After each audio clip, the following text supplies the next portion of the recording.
गूंगी बहू, दिल को छू लेने वाली कहानी। ये कहानी है अशोक और रीना की। इसमें रीना गूंगी होती है, लेकिन रीना बहुत ही खूबसूरत होती है। अशोक रीना से कहता है, रीना, मैं तुमसे बहुत प्यार करता हूँ। तुम्हारे गूंगे होने से मुझे कोई फर्क नहीं पड़ता। I love you Reena. Ashok कहता है, चलो हम दोनों शादी कर लेते हैं। रीना इशारा करके कहती है, मैं भी तुमसे बहुत प्यार करती हूँ। लेकिन रीना के गूंगेपन का अक्सर लोग मजाक उड़ाया करते थे। अशोक अपने घर वालों को रीना के बारे में बताता है। अशोक की माँ एकदम से भड़क जाती है। कहती है कि तू उस फटे हुए ढोल से शादी नहीं करेगा। अरे, जो लड़की कुछ बोल ही नहीं सकती, जिसकी जीवन में सबसे बड़ी कमी है, वह भला घर गृहस्थी क्या बसाएगी। अभी तुझे नया नया प्यार हुआ है ना, इसलिए तुझे सब अच्छा लग रहा है बेटा, पर ऐसा नहीं होता। अशोक की बहन कहती है, हाँ भैया, मेरी भाभी गूंगी नहीं हो सकती। अगर वह गूंगी होगी तो मैं दिन भर काम और गॉसिप चुगलियां किससे करूंगी। लेकिन अशोक के पिताजी अशोक और रीना की शादी के लिए हाँ कह देते हैं। अशोक के पिताजी कहते हैं कि अगर लड़की गूंगी है तो इसका मतलब यह नहीं कि उसमें सारी कमी है, और हम सब में भी कोई ना कोई कमी होती है। अशोक की माँ बड़ी मुश्किल से शादी के लिए राजी हो जाती है और कहती है, अच्छा है, बहू गूंगी होगी तो कुछ बोल ही नहीं पाएगी, उसे जितना मर्जी काम करवा सकूंगी। अशोक के माता पिता रीना के घर जाते हैं और दोनों परिवार राजी हो जाते हैं। दोनों की शादी की रस्में शुरू हो जाती हैं और दोनों शादी के बंधन में बंध जाते हैं। शादी के बाद तो सब कुशल मंगल चलता है, लेकिन धीरे धीरे अशोक रीना से इरिटेट होने लगता है। रीना, जरा बताओ मेरी ब्लू वाली फाइल कहाँ है? मेरे ऑफिस की बैग तुमने रात को अलमारी में रखी थी ना, वह कहाँ है? जल्दी बताओ, मुझे देर हो रही है। रीना उसे इशारे से कहती है, मुझे नहीं पता फाइल कहाँ है, और वह इशारों से ये भी कहती है कि अशोक ने उसे कल रात कोई फाइल दी ही नहीं थी, बस ऑफिस का बैग दिया था। लेकिन बेचारा अशोक, वो तो रीना की बातों को समझ ही नहीं पाता और अपने बालों को नोचते हुए इरिटेट होके कहता है, ओह गॉड, मैंने बहुत बड़ी गलती कर दी इस म्यूट स्पीकर से शादी करके, मानो किसी जानवर से बात कर रहा हूँ। बात करने जाओ तो कुछ रिप्लाई ही नहीं देती। लेकिन अब वह प्यार धीरे धीरे इरिटेशन का रूप ले रहा है। मैं तो थकने लगा हूँ, दिन भर दिन इसे तो जैसे 1 या 2 साल के बच्चे को सेट करने जैसा है। सारा दिन ऐ करती है, कुछ समझ नहीं आता। अशोक को यूं परेशान होते देख रीना को बहुत दुख होता है। इतना ही नहीं, रीना के गूंगेपन से उसकी माँ और बहन भी बहुत परेशान थे। घर में सिर्फ एक ही सदस्य होता है जो रीना को समझ लेता है, जो रीना को प्यार और स्नेह देता है। रीना घर का सारा काम खत्म करके हॉल में आती है और माँ पापा बहन से इशारों इशारों में कहती है, आई आई ए ओ, पर किसी को कुछ समझ नहीं आता है। हे माता रानी, मैं तो चकरा कर गिर जाऊंगी इसके इशारों को समझते समझते। सीरियसली भाभी, आपके मायके वालों ने आपका नाम बिल्कुल सही रखा है, रीना, रोने वाली। चुप कर जाओ तुम दोनों। अशोक के पिताजी गुस्से में दोनों को डांटते हैं। ओ जी, आप इस बंद माइक की साइड क्यों लेते रहते हो? यह क्या आपको छुप छुप के पैसे देती है, जो आप इसके लिए हमेशा वकील बन जाते हो और अपनी वकालत शुरू कर देते हो? कामनी बस, पिताजी गुस्से में बोलते हैं। रीना, बहू जाओ, चलो सिलबट्टे पर मसाले पीसो, मसाले खत्म हो गए हैं। रीना की सास अब उससे इतना काम करवाती है कि वह थक जाती है, लेकिन एक बेजुबान जानवर की तरह किसी से अपना दुख नहीं बांट सकती घर पे।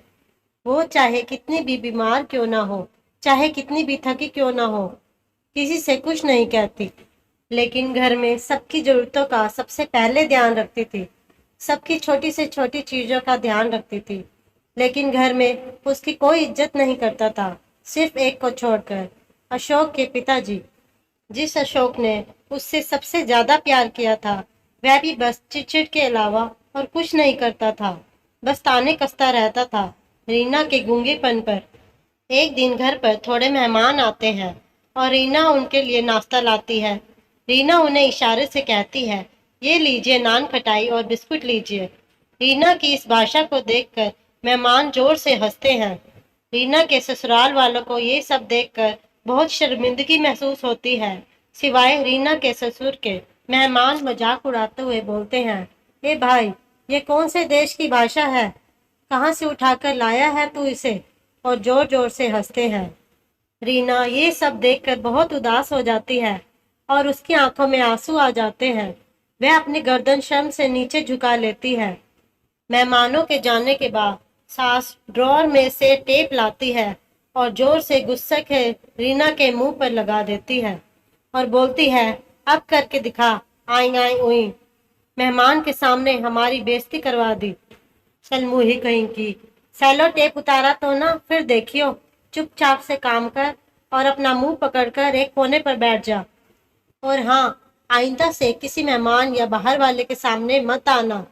खुद ने तो बचपन से ही बेइज्जती सही होगी, तुम्हें तो एक्सपीरियंस होगा, लेकिन हमें नहीं है ना। और हम अपनी इज्जत को मिट्टी में मिलते हुए नहीं देख सकते। अशोक कहता है रीना से। बेचारी रीना, अब उसका ससुराल में रहना बहुत मुश्किल हो गया था। सारा दिन घर वालों के ताने सुनती और रात को रसोई में अंधेरा करके अकेले में रोती, लेकिन उसकी कोई रोने की आवाज नहीं सुन पाता और ना ही उसके आंसुओं को कोई पोंछने आता। सब उससे बहुत सख्ती से पेश आने लगते हैं और ना ही घर से बाहर निकलने देते हैं। एक दिन सारा परिवार बाहर चला जाता है और पीछे रीना अकेली घर पर होती है। रीना जैसे आंख खोलकर देखती है, सामने चोर खड़े होते हैं और वह डर जाती है। एक चोर बोलता है, देखो वह उठ गई। दूसरा बोलता है, डर मत भाई, ये तो गूंगी है। ये जाकर चीख चीख के सबको बताएगी, तब भी कोई इसकी बात को समझ नहीं पाएगा। थोड़ी देर बाद रीना के ससुराल वाले घर वापस आ जाते हैं और रीना पर चीखते और चिल्लाते हैं। तभी उन्हें पता चल जाता है घर पर चोरी हुई है। हे भगवान, ये सब क्या हो गया? ये सब इस नास पिटी गूंगी बहू की वजह से हुआ है। ये अगर गूंगी ना होती तो चीखती चिल्लाती, आस पड़ोस वाले इकट्ठा हो जाते, ये चोरी ना होती। अब यह रोंदी शक्ल बनाकर क्यों खड़ी हो? तुमसे शादी करना मेरी जिंदगी का सबसे घटिया डिसीजन था। अब मैं बहुत पछता रहा हूँ। रीना सबकी बातें सुनती हुई शांत खड़ी हुई थी। तभी पड़ोसी मोहनलाल वहां आते हैं। अरे बेटा अशोक, इस बेचारी पर मत चिल्लाओ। उन चोरों के पास तो चाकू और तेज हथियार थे। उसके बावजूद भी तुम्हारी गूंगी बहू ने गूंगी होकर भी हिम्मत दिखाई और उन पर मिर्ची स्प्रे छिड़का और वह लोग दुम दबाकर भाग गए।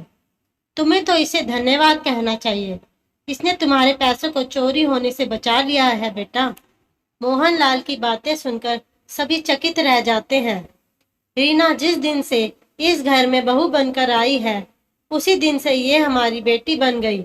अशोक के पिताजी बोले। अरे मूर्खो, इस बेचारी की क्या गलती है? अगर यह गूंगी है तो यह जानबूझकर थोड़ी ही ऐसा करती है। रीना ने इस घर में सिर्फ ताने ही सुने हैं, लेकिन उसके बदले में सिर्फ और सिर्फ ढेर सारा प्यार ही दिया है। कभी किसी काम की आनाकानी नहीं की। तुम खुद सोचो, आज तक हमारी खुद की बेटी ने हमें एक गिलास पानी तक नहीं दिया। हमारी बहू हर एक मिनट हम सबका इतना ख्याल रखती है। और तू तो एक नंबर का गधा है अशोक, जो हीरे को पत्थर समझ बैठा। दुनिया में कोई भी सही नहीं होता, कमियां सब में होती हैं। अपनी बीवी की इज्जत कर। अशोक के पिताजी की बातों को सुनकर सबको शर्मिंदगी महसूस होती है और वो रीना से माफी मांगते हैं और उससे अच्छी तरह से पेश आने लगते हैं।